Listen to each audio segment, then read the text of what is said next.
outlet ball up front. There was no Darwin Núñez. He provided an outlet ball, and quite often we would just hit it long diagonal to typically to the right wing, and then see possession over. What did you think in terms of the options that we had? Because we talked the fullbacks weren't playing well. Gravenberch was shut down in the middle. What else do you think we could have done differently earlier? I thought we needed to move the ball quicker. We absolutely were holding the ball deep. They were allowing Virgil the ball. Virgil had 136 touches. Yeah, And you would think that would be something we would game design. We would want that to occur. And Ibu had 93, so they had a lot between them. But you'd want that. yeah, If you're the opposition, you'd expect to want that the other way around.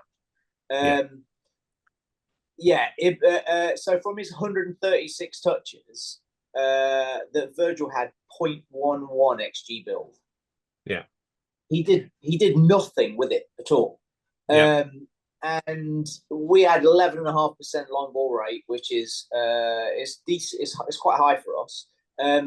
But we weren't pinging switches in the way that should be successful against them. But there were a couple of moments where we ended up not quite scoring, but we did get in from really good play where we did the switch that Hamzah was talking about 2 weeks ago. That were four or five really fast short passes from side to side. So capturing the focus of the opposition's defence down the left hand side, and then quickly moving it over to the right hand side, not giving them time to shuffle over, and then you create an isolation for Mo, that should always be one of your goals, to get a yeah, one-on-one with Mo. But we were never quite quick enough. They were dropping off really deep, really quick as yeah, a big blocking up the middle, and saying, go around us. And we were trying all the time to go in the middle. We kept playing that pass. That Robbo did it. Conor Bradley did it. We were playing it from midfield. That Virgil, the Trent pass, the yeah, outside in to the middle of the pitch to yeah. no one. You're right about the outlet, but I'm not sure they weren't ever deep enough to utilize any kind of speed from Darwin. So the thinking would be to have Diaz come in there and overload their midfield shape, Yeah. which I kind of get, but they're really strong, man. Yeah, they are. And it's just saying that Diaz had one shot from outside the box early on, which was nothing. Gakpo didn't have a single shot. Mo didn't have a shot until he scored, and then he had a couple more after that, I think. It was just an A incredibly, really low event game. yeah, really low event game. I'll tell you one thing that wasn't a low event game though, Hamza. One player I might want to just quickly talk about is Jared Branthwaite. 20 clearances, plus an interception, a couple of aerial duel wins, 3 recoveries. He's a talented boy, isn't he, Jared Uh, Branthwaite? Yeah, I think we spoke about him last year, right? Yeah. But After this game, last year. he's a really capable player, and you don't under Sean Dyche, you wouldn't see as much of his ball playing skills as he does have. Yeah, you see these stats, you go, oh, this guy. If you haven't seen him before, you go, oh, this is clearly just a rough and tumble guy who's very, very good in the air, very good at making blocks and challenges. But his qualities on the ball are fantastic as well. He can bring it forward. He's comfortable at switching the play. He does break the lines a bit. He's not a big dribbler. But yeah, it, having these qualities as well, especially when essentially when you're playing like this way, you as in the way Everton did, you simplify the game down into very sort of simple core components. Are you faster? Are you stronger? Do you win your duels? And with someone like Branthwaite, the answer to most of those, often with those, is just yes, yes, and yes. He's a really, really good player. A lot of quality. Someone that you'd welcome at Liverpool as well, if he'd be open that way. But yeah, another really good performance from him. He's very good at attacking the ball as well in Yeah, the air. but he certainly got Luis Diaz certainly got no joy out of him at all in this match. Before we go back to Bots, Hamza, talk to us about the two goals. Talk about the first two goals. how bad a goal was the Beto finish from your perspective?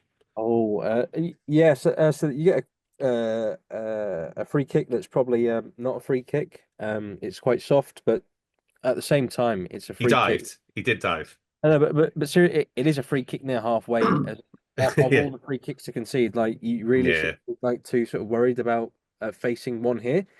So yeah, we set up. We've got Kanate and Van Dijk. Kanate's on the near side.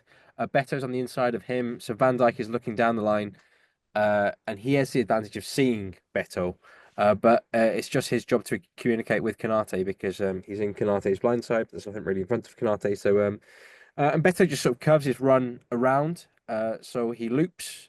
The ball is also to be honest, I thought Kanate slightly misjudged his run. I thought if he made it a bit straighter, he actually would have done a bit better there. But we were very, very slow to respond to that. And Beto gets out and he beats Allison as he's rushing out. It's a terrible goal to concede, to be honest.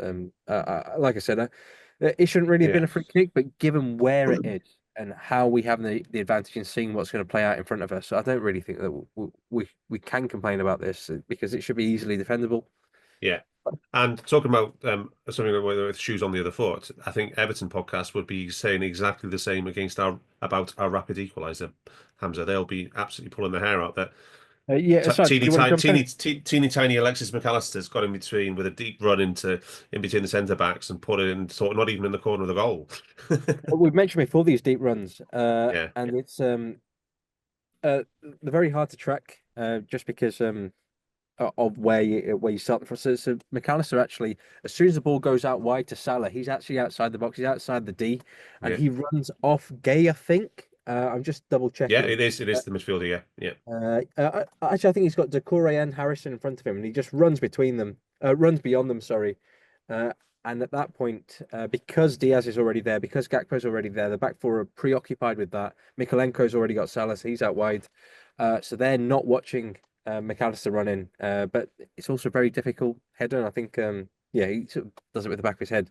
Really cool technique, fantastic delivery, and fantastic finish. But I think Sai wants to jump in. Yeah, that came about from set piece. That he whipped in a cross from like just inside their half, from where Trent would play a pass, and there I think Branthwaite headed it clear, first man, and then they were going to counter, and he snuck in and recovered it straight back, and then he was really decisive. 3 quick passes. This is where Ibu plays the ball to Mo. And so the big advantage that we have in this moment is that they're still marking our defenders. It's not Gakpo in the box, it's Virgil who's in there. So they're still aware at the back post that Virgil's there, and then Nick's really smart. Mac is so smart. He's such a cerebral footballer. He is. He's like constantly managing the whole game. He's like he is what the world remembers Xabi Alonso to be. High praise indeed. Maybe doesn't have the 40-yard passes in there, but cognitively, he is doing the thoughtful stuff that Xabi used to. Yeah. And with a bit more energy, then busted his nut and really smartly ran off the back of whoever you were talking about there. After Mo had committed by going out wide, Zobo was just a little bit deeper, screaming to go to for Ibu to go to the far post, to go over to the left, because we actually were overloaded the left hand side because of the free kick. Still, the remaining all our players stayed up, but he was smart enough or too dumb to notice and gave the ball to Mo, because how is that going to be a dumb decision? And then Mo took advantage of it with it was a really good pass and an unbelievable header. Yeah, I think he turned 0.22 header into a 0.89 shot for as this is a stats show. The question that everybody's asking about this, Sai, is does a goalkeeper with normal length arms save that shot, that header? I did well. Only 11% only 11% of real armed keepers would have saved that, statistically speaking. Excellent stuff. Anyway, but talk about something more cheerful. Actually, no, to be honest, that's pretty. T-Rex is always pretty cheerful. The subs made us better. Each sub made us progressively better, and the period from 60 to 90 was, I'll say, was easily our best of the match.